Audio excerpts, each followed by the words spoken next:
call is now being recorded. Buenas, bienvenidos a mi canal. Tengo el placer de entrevistar al gran profesor Daniel Lajou, profesor economista e historiador de la Universidad Católica Andrés Bello y de la Universidad Central de Venezuela. Está muy influenciado por la Escuela Austriaca de Economía. Entre sus grandes exponentes se encuentran Ludwig von Mises y Friedrich von Hayek. ¿Cómo está, profesor?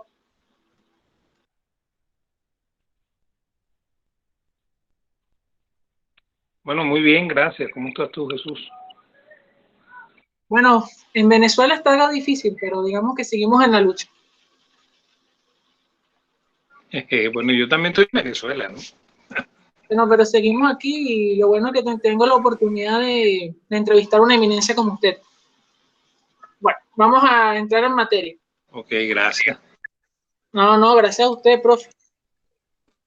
Profesor, actualmente en Venezuela, incluso en Latinoamérica, siempre hay una palabra que siempre se oye, desde los sectores de izquierda, incluso de sectores de centro-derecha, ¿no? Que es la palabra neoliberalismo. Es curioso porque parece que el neoliberalismo es un ataque a la persona, o sea, si eres neoliberal, o sea, eres como la encarnación del mal, eres todo, eres egoísta, atomista, darwinista social, anarquista en el mal sentido de la palabra y no como en el sentido de autogestión o autogobierno, como la puede entender el profesor Alberto Beningas Lynch, ¿no? Eres todo lo malo de este mundo, ¿no? Eres corporativista, cosa que es irónico porque lo explicaremos más adelante. Entonces me gustaría saber qué es el neoliberalismo, cuáles son sus principales exponentes y cómo ha evolucionado el término a lo largo de la historia. Bueno, fíjate, el término neoliberalismo es un término muy ambiguo, ¿ok? Esa es la verdad de esto, ¿no? Es más, de hecho, aunque a uno le parezca sorprendente, la primera vez que se usa, ¿ok? Lo usan en el libro de von Mises que se llama Liberalismo, ¿ok? Y no es que lo use von Mises, ¿no? Sino que von Mises está explicando la diferencia entre el liberalismo tradicional, ¿okay? Que lo llama en alemán el Alternativliberalismus, que significa en alemán el antiguo liberalismo, ¿okay? Y el Neuen Liberalismo, ¿okay? Sería el nuevo liberalismo, ¿okay? Entonces eso lo escribe en el año 1927 en un libro que se llama Liberalismo, ¿no? Que se ha traducido al castellano con el mismo nombre, ¿no? Liberalismo, y se le ha puesto con un subtítulo la visión clásica, ¿okay? Entonces, bueno, ese libro fue traducido al inglés con el título Liberalism, ¿okay? Y cuando lo tradujeron, el que tradujo eso en el año 67, si mal no recuerdo, o sea, 40 años después de que Mises había escrito el libro en alemán, tradujo el Alteren Liberalismus como el antiguo liberalismo, ¿okay? Y tradujo el Neuen Liberalismo como neoliberalismo. Entonces, uno pudiera decir que ese es el momento en el cual aparece la palabra, ¿no? Pero no es exactamente ahí, ¿okay? Sino que aproximadamente cuando está dándose el New Deal, todas las políticas que Roosevelt inicia en el 31, entonces se empezó a hablar de eso como la expresión del neoliberalismo, ¿okay? Entonces, y de hecho se usaba para referirse a las personas que tenían ideas muy parecidas a las que Roosevelt aplicó en el New Deal, ¿no? Incluso los keynesianos se les llamaba neoliberales, ¿okay? O sea, ese era el nombre que se les daba, hasta muy entrados los años 60, pues. O sea, llegando al final de los años 60, se conocía con el epíteto del neoliberal al keynesiano. Luego, cuando en el año 83, ¿okay? Se comienzan a hacer los grandes cambios en política económica en los Estados Unidos y en Inglaterra, porque está la señora Thatcher en Inglaterra y porque está el señor Reagan en los Estados Unidos. Entonces, esas políticas que aplicaron en esa época, que las llamaban el consenso de Washington, ¿okay? Por ponerles un nombre, Entonces se les empezó a llamar neoliberalismo. ¿Okay? Y eso se hizo de una manera despectiva, ¿no? Y de hecho el término hoy se usa de una manera despectiva para referirse a lo malo que somos los liberales, ¿no? ¿Okay? Entonces tú usaste muchas de las palabras que normalmente se usan para referirse a los liberales, ¿no? Se dice que somos atomistas, dice que somos egoístas, ¿ok? Un montón de cosas que no son ciertas, ¿ok? Es más, yo en el blog mío yo tengo una, ¿cómo se llama? Una introducción al blog en la que yo digo que los socialistas también son egoístas, ¿no? Lo que pasa es que ellos solamente se refieren a nosotros como egoístas, ¿no? ¿Okay? El egoísmo es una condición natural en el ser humano, pues el ser humano puede ser egoísta y puede ser altruista, ¿no? Y eso no es reflejo de ser liberal o no ser liberal.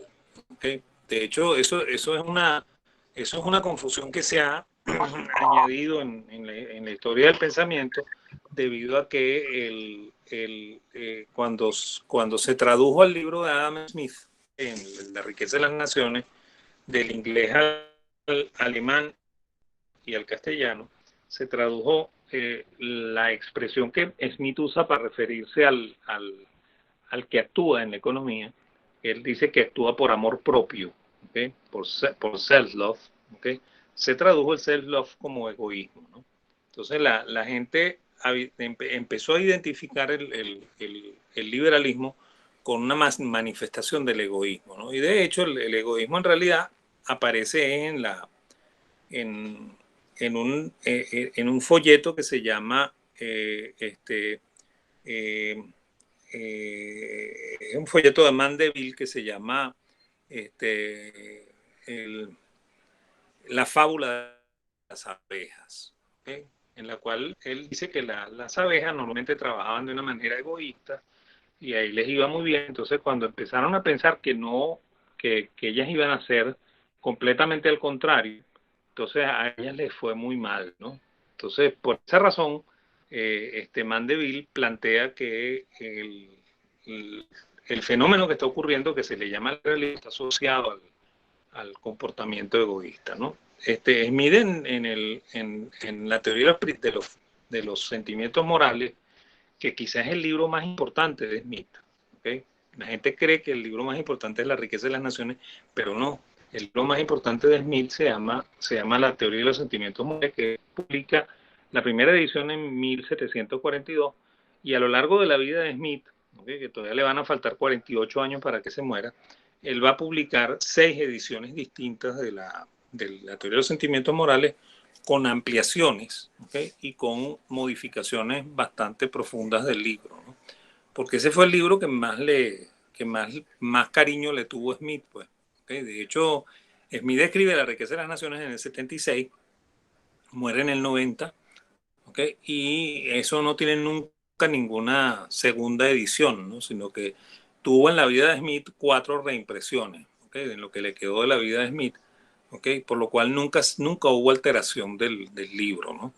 En cambio, en la teoría de los sentimientos morales, como te comento, el libro para Smith es tremendamente importante, es un libro que él trabajó mucho durante todo el largo de su vida, y en ese libro él hace una crítica férrea contra el trabajo de Mandeville, ¿no? Y él dice que no es el egoísmo el que mueve a los seres humanos, que los seres humanos se mueven, por ejemplo, en el caso de la teoría de los sentimientos morales, él habla de que los seres humanos se mueven por simpatía, ¿okay? O sea, por la simpatía que uno siente hacia el otro, ¿no?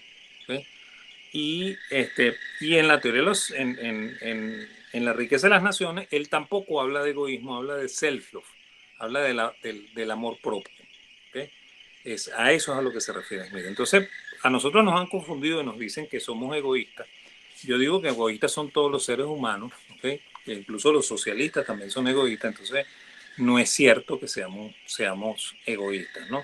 Tampoco es cierto que seamos atomistas, ¿okay? Porque eso también es una mala interpretación del liberalismo. El liberalismo, por culpa de un economista que que escribió hacia el final del siglo XIX, ¿okay? Que su nombre es, no logro recordar en este momento el nombre exacto de él, ¿no? Pero él escribió un tratado en el cual él elogia el egoísmo y la... Spencer. ¿Ah? Spencer. Herbert Spencer. Spencer. Porque Ese, Herbert Spencer. Spencer sí es darwinista social. Claro, Tengo entendido. Él elogia el egoísmo y elogia la actitud, ¿cómo se llama? Ensimismada del individuo, ¿no? O sea, el individuo como factor puro en la sociedad, ¿no? El economista, el liberal que es verdaderamente liberal, entiende que el ser humano participa en la sociedad, ¿no? Que el individuo debe formar parte de la sociedad porque la sociedad le da sentido, ¿no? De hecho, el mismo Mises dice que nosotros no podríamos vivir en un mundo en el cual estemos aislados porque todas las cosas buenas que nosotros tenemos, las tenemos por la relación nuestra con los demás individuos. Pues, fíjate tú, por ejemplo, tú y yo estamos hablando por una cosa que ninguno de los dos creó. ¿Okay? O sea, nosotros estamos hablando a través de las ondas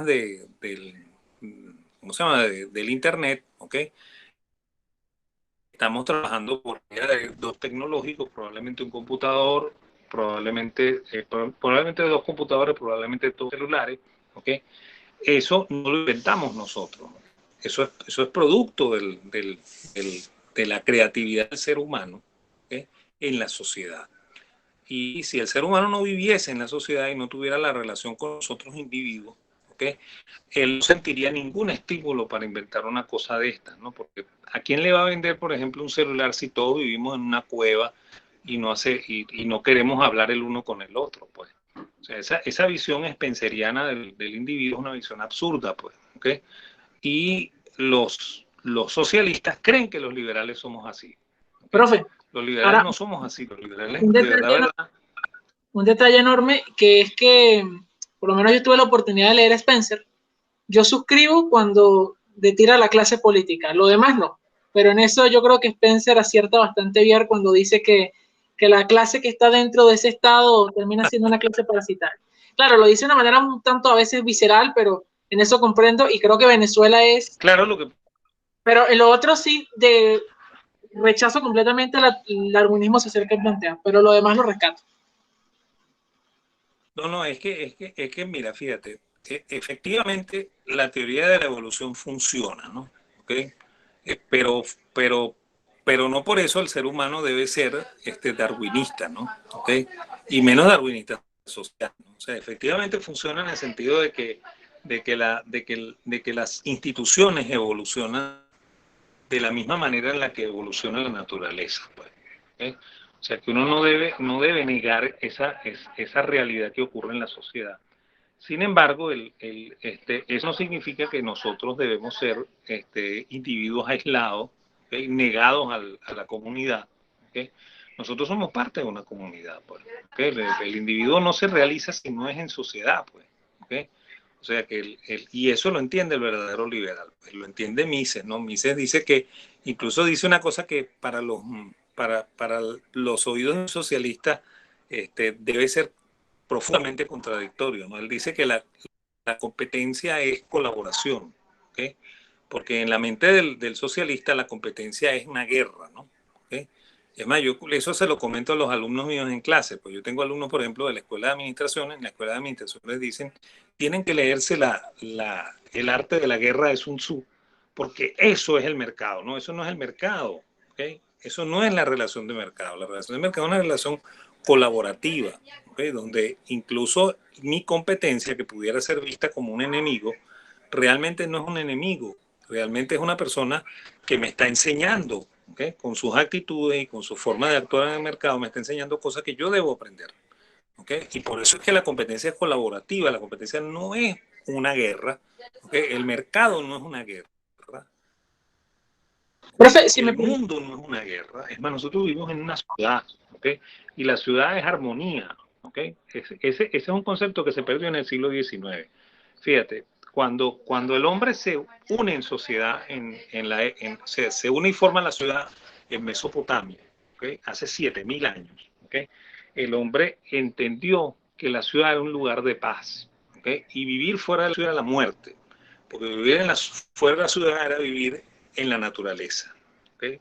A la merced de los leones, que eran quizá la fiera más terrible del mundo mesopotámico.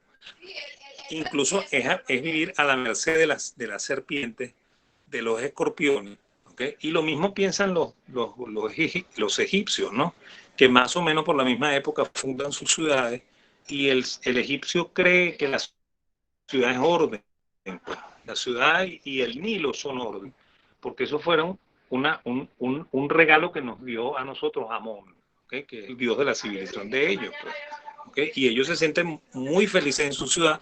Es más, ellos consideran el peor castigo el ser botado de la ciudad, porque ser botado de la ciudad entonces otra vez es el encontrarse con el peligro de un león, que en este caso es el león africano, no el asiático, de un cocodrilo, de un hipopótamo, de una serpiente y de un escorpión, ¿no? Que son los grandes enemigos del mundo egipcio, ¿no?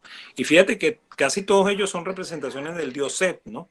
El dios Set es la naturaleza, el dios Set es la oscuridad, el dios Set es el mundo, ¿no? ¿Okay? Y es lo que está fuera de la ciudad.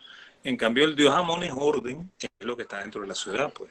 Lo mismo pasa en todas las ciudades de la civilización mesopotámica, pues. Los griegos toman eso. ¿Okay? Para los griegos la ciudad es importante, la polis es importante. Por eso que el político, que es el individuo en la sociedad, ¿okay? Es el centro de atención del libro de Aristóteles. Pues, ¿okay? En la Edad Media igual, la ciudad era, o sea, el ciudadano era el hombre libre, el que vivía en el campo era el que podía ser siervo. ¿Okay? El hombre de la ciudad era libre, ¿no? Por supuesto, en la Revolución Industrial, el concepto de ciudad llega al común, ¿okay? de su concepto, ¿no? Y en el siglo XIX, entonces, los naturalistas, ¿okay?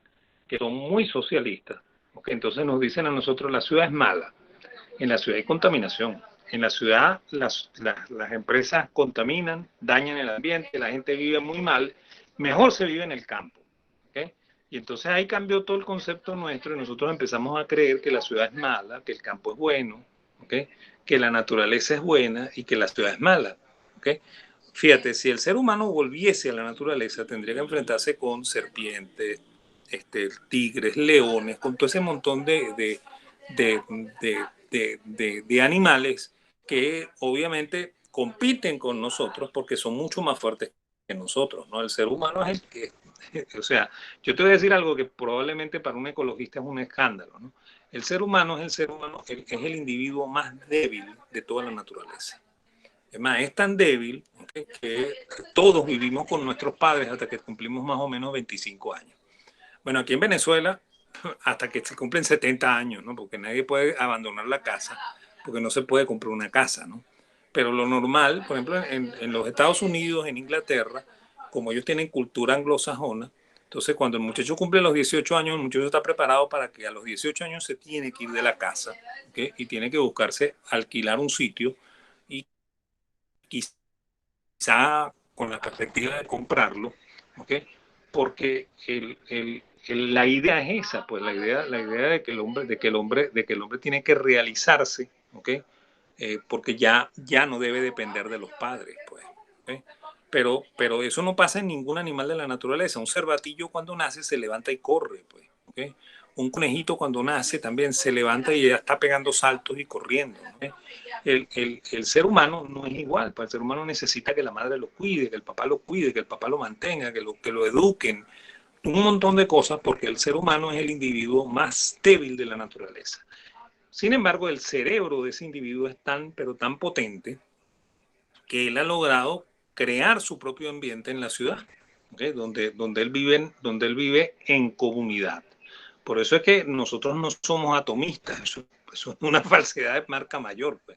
O sea, un buen liberal entiende a plenitud que su realización está en la sociedad y que él no es un atomista, y que él no es un individuo aislado, que él no es un misántropo, ¿okay? Y tampoco es un eremita que va a vivir en una cueva, ¿okay? Negándose a la sociedad, pues. Me parece una exposición magnífica. Profe, pero fíjate que hay dos detalles que me gustaría profundizar, pero haciendo un resumen rápido sobre esto, el hombre es un ser social, ¿sí? Se articula en comunidad y de hecho este es un pensamiento que tiene, por lo menos se lo oí decir en una entrevista al gran profesor Miguel Ancho Bastos, es decir, que el individuo está anclado en una comunidad. No hay tal cosa como atomismo, no hay tal cosa como eso. Es más, el mercado no funciona si no hay relaciones sociales. Si un carajo se va para un monte. Claro. O sea, eso es así. Pero hay dos elementos que me gustaría plantearle y que es lo siguiente. Por lo menos con el tema de Reagan y de Thatcher. La medida que fueron, o sea, que que articularon ellos, tuvo componentes de keynesianismo y liberalismo, o fue únicamente una medida, no sé, liberal clásico tirando a libertario. Yo creo que es importante matizar esto porque hay como una especie de mito con respecto a a ese periodo y me parece pertinente aclarar esto. Ok, bueno, fíjate, buena parte de las medidas que tomaron la señora Thatcher y el señor Reagan, la una en Inglaterra y el otro en Estados Unidos, son parte de un paquete que se llama el nombre de paquete heterodoxo. ¿Okay? O sea, eso no es liberalismo puro. ¿Okay? Eso es heterodoxia, donde se mezclan cosas que son liberales con cosas que no son liberales. ¿Okay? En el caso de los Estados Unidos, el señor Reagan bajó los impuestos en alguna proporción, pero no en proporción muy importante, ¿no? ¿Okay? Por lo cual uno no pudiera acusar directamente a Reagan de ser liberal. ¿Okay? O sea, un buen liberal propondría una reducción importante en los volúmenes de impuestos, ¿okay? Quizá la eliminación completa del IVA, ¿okay? Y una disminución bien pronunciada en los impuestos, incluso una homologación de impuestos. ¿Okay? ¿Qué significa esto? Desde los años 30, ¿okay? Desde el mismo New Deal, ¿okay?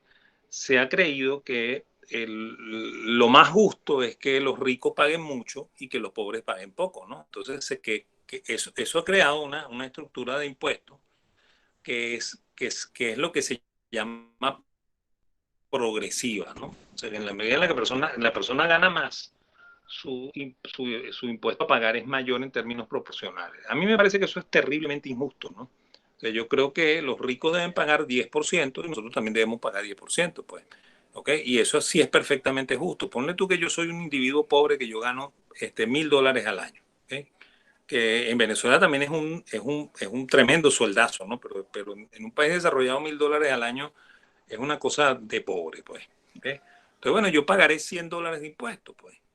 Y una persona que gana $100,000 al año, ¿okay? Pagará $10,000 de impuestos. ¿Okay? Que a él le van a quedar $90,000 para vivir, ¿okay? A mí me van a quedar $900 para vivir, ¿okay? Por lo cual es perfectamente justo, pues. ¿Okay? O sea, no me están perjudicando a mí más de lo que lo están perjudicando a él, ni me están favoreciendo a mí más de lo que están favoreciendo a él. Entonces, esa relación me parece más justa, ¿no? El impuesto progresivo se mantuvo en los Estados Unidos y se mantuvo en Inglaterra. ¿Okay? Y el IVA se mantuvo en Estados Unidos y se mantuvo en Inglaterra. Entonces, lo que ellos hicieron es una cosa que se llama heterodoxia, ¿okay? Que es lo mismo que más o menos acepta el Fondo Monetario Internacional como parte de sus paquetes de medida. Pues, ¿okay? De hecho, cuando Miguel Rodríguez nos aplicó a nosotros el plan de ajuste que él acordó con el Fondo Monetario Internacional, eso era un paquete heterodoxo, eso no era liberal. ¿Okay? Y se le acusa de neoliberal y se le pone entre comillas el neoliberal para decir, no, eso es liberalismo, eso no es liberalismo. Liberalismo puede ser privatizar, liberalismo puede ser reducir los aranceles, liberalismo puede ser liberar los precios, incluso liberar los precios de los servicios, ¿ok? Pero también significaría reducir el gasto público, que no se hizo, también significaría reducir los impuestos, que no se hizo, ¿ok? Más bien Miguel Rodríguez quería subir los impuestos, ¿ok? Entonces eso no es liberal, pues, ¿okay? Entonces, para que sea completamente liberal, tiene que sumar además la reducción de los impuestos y la reducción del gasto público, ¿okay? Y eso no se propuso ni se hizo, pues. Perfecto, profe. Pues un detalle curioso que sí me parece interesante que usted haga esta matización porque, claro, siempre se habla de ese periodo como la cuna del neoliberalismo depredador.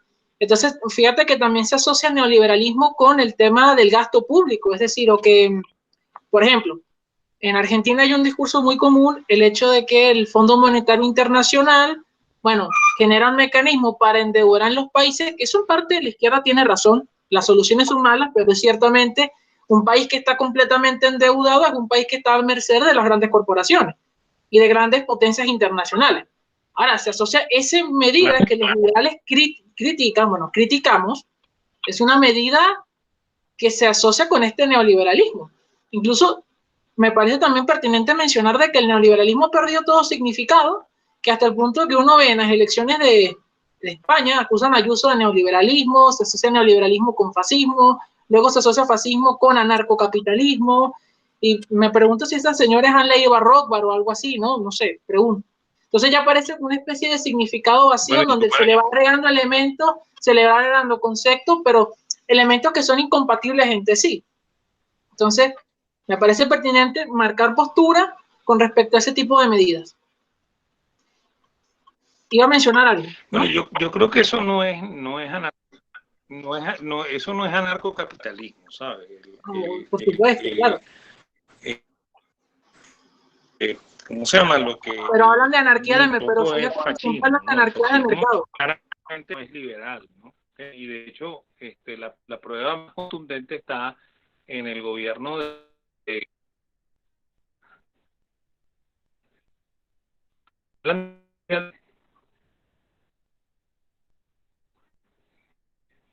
no te logro entender lo que me dices, anarquía de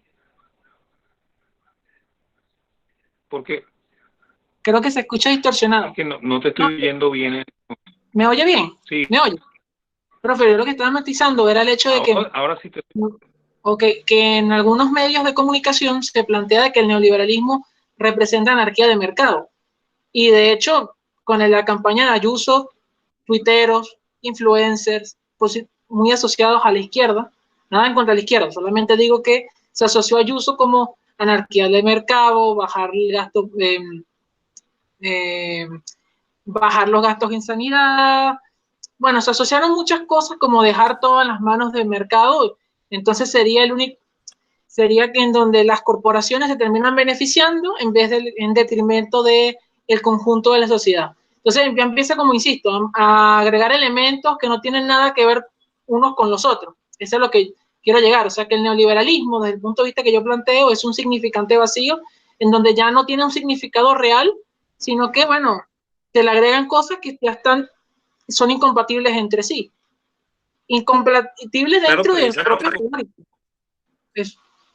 No, y es precisamente por lo que tú dices, pues, porque en realidad el término es un vocablo vacío de significado, pues tú ahí puedes poner cualquier cosa, ¿no? Tú puedes decir que neoliberal es Hitler, pues, que neoliberal también es Mussolini, ¿no? Que neoliberal es Stalin, y puedes decir también que neoliberal es Pinochet, ¿okay?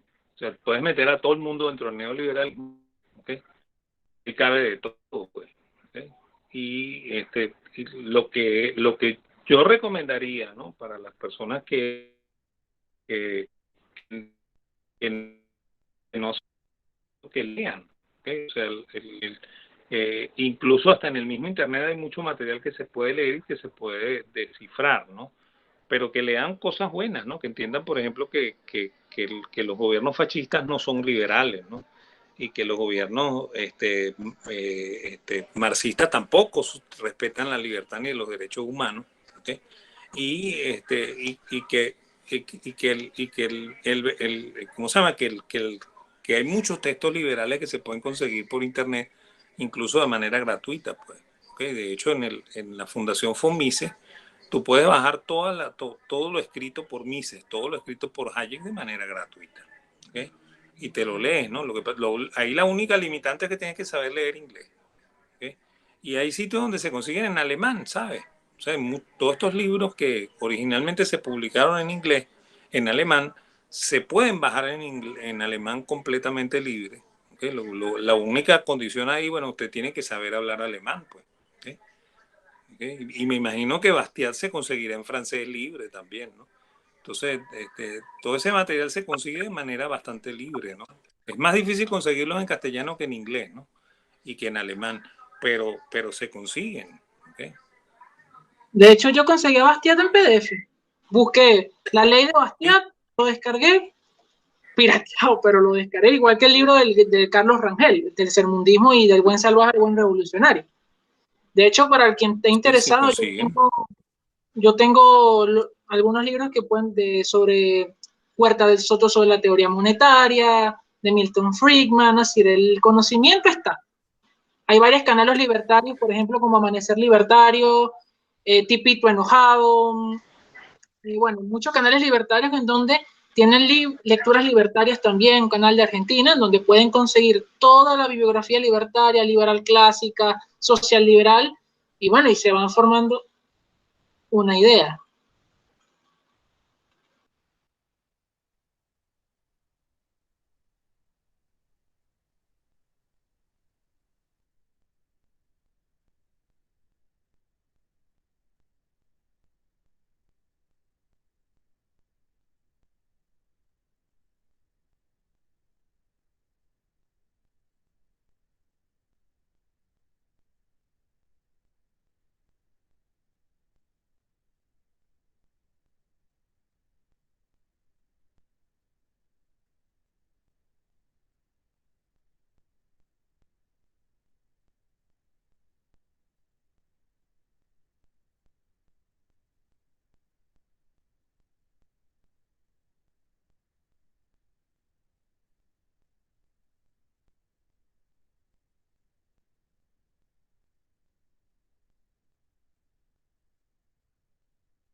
Buenas. Ok, no, fue que se me cayó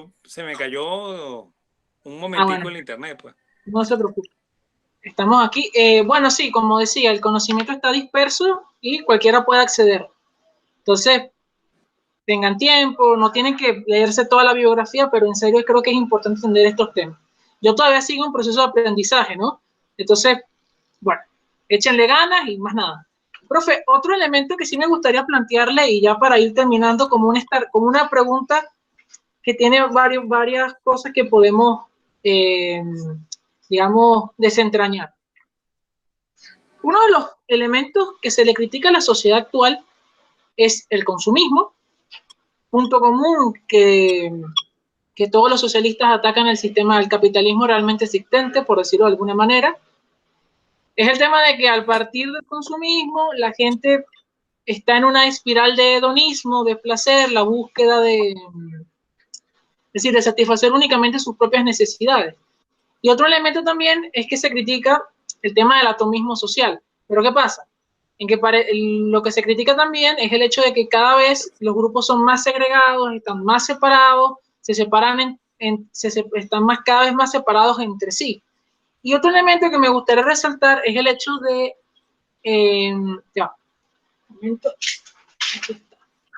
Bueno, una de las cosas que se comenta es el hecho de que, en contra del capitalismo que tenemos actualmente, es con respecto al tema de las aspiraciones sociales, las aspiraciones de vida. ¿En qué sentido? Uno de los comentarios que hace Diego Rusarín en una de las entrevistas que le hace Filosofía en Minutos es que la movilidad social en los años 40 era del 90%. En los 2000 ahora es del 8%. Entonces pareciera dar este panorama en el sentido de que cada vez estamos más segregados, cada vez consumimos más y no ahorramos en este debacle hedonista, por decirlo de alguna manera, y que cada vez hay menos oportunidades de ascender en la escala social. Entonces, a partir de estos tres presupuestos, me gustaría saber su opinión al respecto. Bueno, fíjate, la primera es que el liberalismo no es partidario del consumismo, ¿no? ¿Okay? Y el liberalismo es partidario de que cada quien haga con su vida lo que mejor le parezca, ¿no? Por lo cual, si la persona quiere ser consumista, bueno, que sea consumista, pues. ¿Okay? Sin embargo, el principio generador de la riqueza, más que el consumo, es el ahorro, ¿no? O sea, si tú trabajas de manera bien hacendosa, puedes acumular fortuna, ¿no? Y si la ahorras, ¿ok? Eso te permite acumular riqueza para ascender socialmente, ¿no? ¿Okay? Entonces, fundamentalmente cuando la gente es ahorrativa, se da más el fenómeno de movilidad social y el fenómeno de crecimiento en la sociedad, ¿no? ¿Okay? Caso contrario, cuando hay mucho consumismo, eso no pasa, pues. ¿Okay? Y eso es lo que probablemente reflejan esos datos que tú presentas, ¿no? O sea, es posible que hoy la sociedad, dado que la gente ha identificado el consumo ¿cómo se llama? Como, como una imagen de solidez económica y de realización. Entonces eso ha deteriorado la posibilidad eh, este, de una movilidad social, ¿no? ¿Okay? Con respecto al atomismo, es lo mismo que habíamos dicho antes, pues, o sea, yo no creo que el individuo sea aislado en la sociedad, ¿okay? Yo creo que el individuo es participante de un grupo social y no debe rechazar eso, ¿no? O sea, nosotros los individuos vivimos en sociedad y nos realizamos en sociedad, por lo cual la sociedad es el lugar ideal para que el individualismo se manifieste, ¿no? ¿Okay? Y con respecto a lo de la movilidad social, yo creo que cuando cuando los países están en crecimiento y el crecimiento es sano, se da una movilidad social natural. ¿Okay? En cambio, cuando los países están, ¿okay? Eso es que se estanquen en, en lugares de subdesarrollo o en lugares ya de desarrollo pleno. ¿Okay? Entonces es cuando se detienen los procesos de movilidad social. ¿Okay? Eso es lo que yo creo que pasa, ¿no? ¿Okay? Por eso es que probablemente si se mide esto en países muy desarrollados, probablemente hay poca movilidad social porque ya la gente está bien acomodada y de ahí no se mueve, ¿no? Y si lo estamos midiendo en un país en el cual hay mucha pobreza, ¿okay? Como es el caso de Venezuela en este momento, tampoco hay movilidad social porque el país está detenido y no hay crecimiento económico, pues. Si nosotros medimos eso en un país pobre que crecía, que era la Venezuela del 40 hasta el 70, ¿okay? Entonces hay una movilidad social importante, pues. O sea, gente de las clases muy bajas pudo ascender y llegar a la clase media, media alta, ¿no? ¿Okay? Eso pasa cuando el país está creciendo, pues. Entiendo, profe, pero fíjese que hay un elemento que me parece llamativo con respecto al tema del consumismo, porque parece que ellos lo ven como algo sistémico, es decir, no es algo que el individuo decide libremente consumir, no, parece que el sistema, al menos el sistema que están, porque lo ven todo desde una estructura, entonces a partir de ese marco el hombre está influenciado por sus condiciones materiales, entonces no tiene, digamos, el libre albedrío sería una ficción en ese punto de vista. Entonces parece que el sistema genera o determina, decirlo, no necesariamente condicionante, sino determinante en que estas personas consuman. Ahora, un detalle que me pareció también interesante es que, bueno, es que el consumismo no lo promueven los liberales, lo promueven los keynesianos.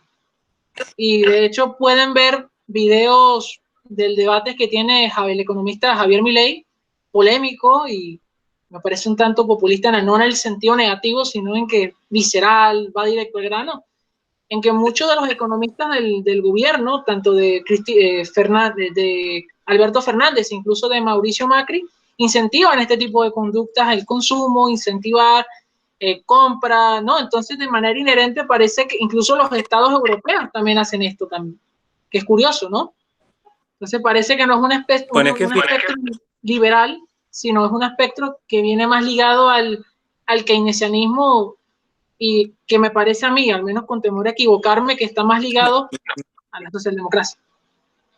No, bueno, por supuesto que la, ¿cómo se llama? Que la expresión del consumismo es parte de la idea socialdemócrata, ¿no? Y además de eso, tú tienes que entender también que los países, hoy en día todos tienen IVA, ¿no? Entonces, cuando tú consumes, ¿okay? Tú estás pagando impuestos. ¿Okay? Entonces, claro, ellos quieren que la gente consuma porque consumir representa, usted me está pagando impuestos. Pues. Si usted no consume, usted no me paga IVA. Entonces, consuma. Es más, mientras más consuma, usted está mejor. Y en realidad, lo que le está diciendo el gobierno está mejor. Consumen los productos nacionales, mientras que ellos consumen los productos del interior, del exterior, ¿verdad? Ese también es un detalle importante. Sí, pero de la misma manera tú pagas IVA tanto por consumos nacionales como por consumos extranjeros, ¿no? Entonces el político le gusta que la gente consuma, entre otras razones, porque le estoy cobrando impuestos cuando consume, ¿no? Y lo que se cobra en impuestos por consumo es altísimo, ¿no? De hecho, fíjate tú, por ejemplo, en el caso venezolano, ¿no? Si el IVA es 16%, por cada 100 bolívares que tú gastas en el supermercado, ¿okay? Tú estás pagando en impuestos más de 16%, porque al hacer el descuento son 17 y 18%, ¿no? Entonces, tú de verdad estás consumiendo 82 y estás pagando 100, ¿okay? Entonces, eso es tratar injustamente al consumidor, ¿no? O tratar injustamente al tributador, porque él te está cobrando impuestos, ¿no? Entonces, por eso es que el político dice, yo quiero que la gente consuma. Y consumir representa sentirse bien, ¿ok? Porque el que mejora cuando yo consumo es el Estado, ¿ok? Y eso le facilita la vida al Estado, ¿no? Caso contrario, si yo en lugar de consumir soy el individuo de la riqueza de las naciones de Smith, ¿okay? Que soy frugal, ¿okay? Que produzco mucho porque trabajo, pero no lo gasto porque yo soy un calvinista. Entonces, eso me produce riqueza a mí y no le produce riqueza al gobierno, ¿no? ¿Okay? Ese es el individuo que los socialdemócratas no quieren, ese es el individuo que no quiere tampoco el político, pues. ¿Okay? Esa es la realidad, ¿no? Y en eso también tiene que entender que al socialdemócrata le gusta la teoría keynesiana, pues. ¿Okay? O sea, ese es su ambiente, ¿no? ¿Okay? Pero un detalle que me parece también interesante es que incluso continuando con lo que había mencionado Diego Rusarín en la entrevista que le hace Filosofía en Minutos, me pareció curioso que él mencionaba el tema de un término en informática era holonceamiento, no recuerdo ahorita el nombre, pero que era que, digamos, los productos tienen un tiempo de caducidad, no sé si me explico. Si los productos están como programados para durar un tiempo y luego comprar otro. Y él hacía el ejemplo de una nevera. Eso lo llaman obsolescencia programada. Mismo. Bueno, Y él matizaba, complementando con el tema de la idea del consumismo, es que parece que las empresas privadas, bueno, utilizan este tipo de artículos, estos tipos de mecanismos para que la gente siga consumiendo. Entonces parece que desde este punto de vista, vuelvo y repito, parece como lo plantean como algo sistémico. Es decir, ya no hay un avance en el sentido de la competencia porque, es decir, ya te incitan en esta espiral de consumo. Si consumir estos productos, y él hacía por lo menos una comparación de una nevera no sé, de los años 40, 50, que esa vaina era un molde que duraba toda la vida. En cambio, actualmente una nevera te puede durar 3 años, 2 años a lo mucho. Entonces, dice que eso atenta contra cualquier teoría liberal. Y yo le quería plantear, ¿qué opina usted referente a esta tesis que plantea Rusarín? Bueno, atenta contra cualquier política liberal porque, o sea, no política, sino contra cualquier economía liberal porque por lo que te digo, pues Smith en La riqueza de las naciones se plantea que la riqueza tiene su origen en el trabajo y en el ahorro. Pues. O sea, si las personas trabajan duro, ¿okay? Pueden llegar a tener dinero, ¿no? Pero para tener dinero tienes que ahorrar, ¿no? ¿Okay? Y lo que distingue a un individuo pobre de un individuo rico es la capacidad de ahorrar, pues. ¿Okay? O sea, el rico es el tipo que es capaz de decir, yo no quiero consumir esto ahorita, lo voy a consumir después, dentro de 10 años, dentro de 15 años, cuando yo amase una fortuna. ¿Okay? El concepto del verdadero rico es aquel individuo que acumula fortuna, ¿okay? Y la única manera de acumular fortuna es por la vía del ahorro. Pues. Entonces el consumismo no lleva a los países a la riqueza, el consumismo los lleva a la miseria. ¿Okay? Y bueno, y quizá la prueba más evidente somos nosotros los venezolanos, pues el venezolano por naturaleza es muy consumista, ¿no? Es más, yo le digo a los alumnos en la escuela de economía, que es una de las escuelas en las que yo doy clase, yo le digo a ellos que si fuera verdad lo que dice Keynes, ¿okay? Venezuela sería un país donde nunca se detiene el PIB y sigue creciendo, porque en Venezuela la propensión marginal a consumir es altísima, ¿no? Entonces si él se quejaba de que Inglaterra tenía una propensión marginal al consumir baja y había que hacer políticas para estimular esa propensión y que incluso el gobierno tenía que gastar aquello que los sectores privados no gastaban para que la economía creciera. Entonces, bueno, la prueba de que efectivamente eso no funciona, ¿okay? Está en Venezuela, pues. En Venezuela la gente a veces consume más de lo que le ingresa, ¿okay? Y esto no crece, ¿okay? Entonces, no es el consumo lo que hace crecer a la sociedad. Lo que hace crecer a la sociedad es el ahorro y el trabajo, ¿okay? Entonces, el consumismo no es la panacea, pues. Bueno, perfecto, profe. Ya para concluir, me gustaría que recomendara 3 libros que son para ustedes han sido significativos y que pueda, digamos, a personas comunes en Venezuela que no sepan de economía, de política, que les sirvan como puente para introducirse a estos temas. Bueno, si tú me dices de libros muy básicos, ¿okay? Yo recomendaría La economía en una sola lección, ¿okay? De Hazlitt, ¿okay? Ese libro quizá es fundamental para entender la economía sin tener mucho conocimiento de la ciencia. Yo recomendaría también, así como muy básico, ¿okay? A Bastiat. ¿Okay? Los ensayos de Bastiat son sensacionales, ¿no? De hecho, Hazlitt lo llaman el Bastiat del siglo XX, ¿no? Entonces, tanto Hazlitt como Bastiat son recomendables para leer por personas que no tienen mucho conocimiento y que se quieren introducir en la materia económica, ¿no? Y como tercero, yo pudiera recomendar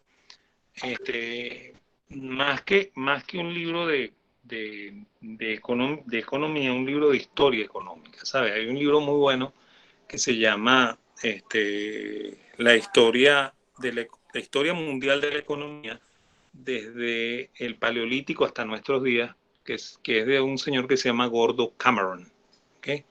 Era un profesor norteamericano que escribió un libro bastante bueno, eso es de Alianza Editorial, ¿okay? El libro es bastante grueso, ¿no? Pero para mí es el mejor libro que hay de historia económica, ¿no? Entonces eso te permite a ti abrirte cancha en la lectura de los temas históricos mezclados con la economía, ¿no? ¿Okay? Y bueno, incluso si me exiges que busque un libro más, tal vez Adelante, adelante, no hay problema. del buen salvaje al buen revolucionario de Carlos Rangel, ¿okay? Porque ese libro nos toca mucho en la fibra nuestra, ¿no? Porque tiene ejemplos de la realidad venezolana, ¿okay? Carlos Rangel fue un hombre que a él le pasó muy parecido a lo que me pasó a mí, ¿no? Porque yo cuando estudié economía era keynesiano, ¿no? Y era socialdemócrata, ¿no? Y poco a poco yo fui abandonando todas esas rémoras, ¿ok? Y me metí de lleno en la escuela austríaca, ¿no? Entonces, en eso, Rangel se parece, ¿ok? Pues Rangel también fue un individuo inquieto que estudió en la central, este, eh, y que aprendió todas estas cosas que se aprenden en Venezuela, ¿no? Aprendió a ser socialdemócrata, incluso aprendió a manejar los términos del marxismo, ¿ok?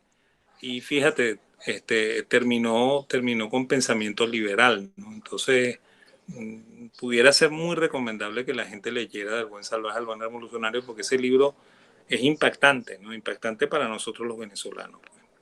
Profe, tan impactante que le quemaron el libro en la central. Bueno, lo de la quema del libro Eso demuestra, eran hechos, pero profe, eso demuestra. eran hechos, No, adelante, sí, adelante. pero eso eran hechos normales de la época, ¿no? Porque en la Claro, claro. época el marxismo era la bandera de lucha de la central, ¿no? Hoy en día no pasa así, pues. ¿Okay? Y te lo No, no, digo por experiencia personal. yo lo digo en el buen sentido. ¿Por qué?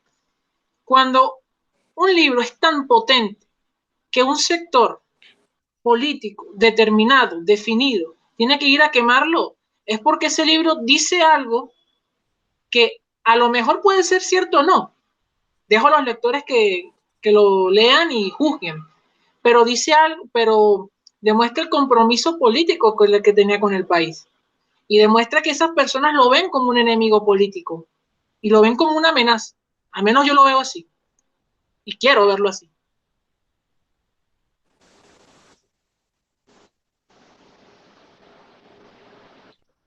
¿Aló? Claro. Ok. No, Sí, bueno, sí, te eso. estoy oyendo. Yo te estoy oyendo. Perfecto. No, era eso que yo quería mencionar, pues, que hasta el punto de Ok. tan impactante es ese libro que los enemigos tuvieron que reconocerlo hasta el punto de quemarlo. Eso yo Sí, lo bueno, también interpreto. por eso es que lo recomiendo, ¿eh? Porque creo que eso puede tocar la fibra de los venezolanos, pues. Ok. Bueno, profe, Vale. muchas gracias por todo y realmente Bueno, agradezco que se haya tomado la molestia de, de hacer esta entrevista en un pequeño canal como el mío. ok, perfecto, pues. Gracias a ti, ¿ok? Gracias, profe. Y mucho éxito en tu proyecto, pues. ¿Ok? Gracias, profe. Hasta Vale, luego, un pues. placer. Hasta luego, pues que te vaya muy bien. Gracias.